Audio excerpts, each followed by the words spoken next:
बाबासाहेब आंबेडकरांवर मनाचा श्लोकचा परिणाम झाला होता। बालपणी बाबासाहेबांवर मनाचा श्लोकचा परिणाम झाला।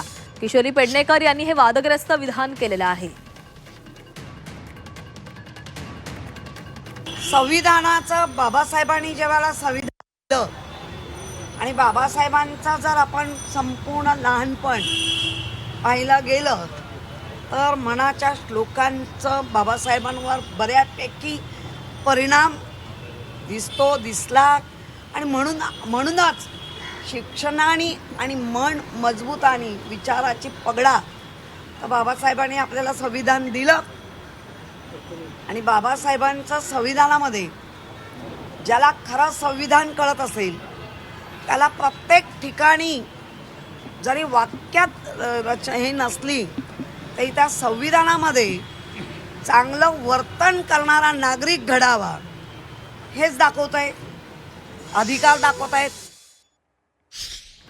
या संदर्भामध्ये अधिक बोलणार आहोत। आमचे प्रतिनिधी कृष्णात पाटील आपल्या सोबत आहेत। कृष्णात, बाबासाहेबांच्या मनाच्या श्लोकचा परिणाम झालेला होता असं एक विधान किशोरी पेडणेकरांनी केलेलं आहे। सोबतच मनाचे श्लोक हे शाळांमध्ये सक्तीचे करावे अशी देखील त्या मागणी करतायत, त्यामुळे यावरून एक वाद निर्माण होऊ शकतोय।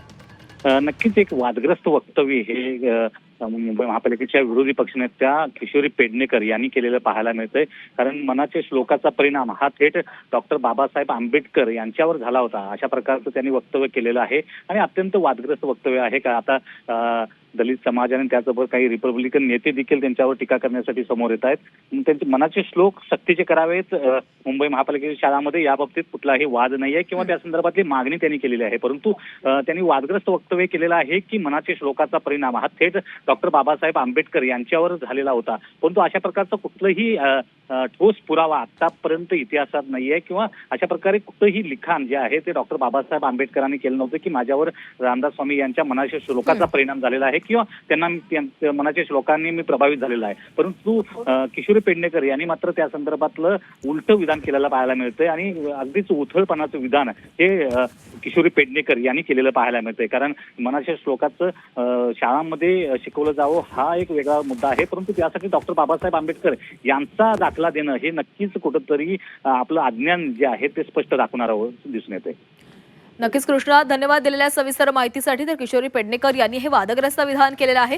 बालपणी बाबासाहेबांवर मनाच्या श्लोकचा परिणाम झाला असं विधान किशोरी पेडणेकरांनी केलेलं आहे, त्यामुळे या वक्तव्यानंतर काही आंबेडकरवादी नेत्यांकडून या वक्तव्यावर टीका केली जाऊ शकते। असा इतिहासामध्ये कोणताही दाखला नसतानाही किशोरी पेडणेकरांनी हे वक्तव्य केलेलं आहे, त्यामुळे त्यांचं हे वक्तव्य वादाच्या भोवऱ्यामध्ये सापडू शकतंय। तर किशोरी पेडणेकर नेमकं काय म्हणालेल्या होत्या पाहूया।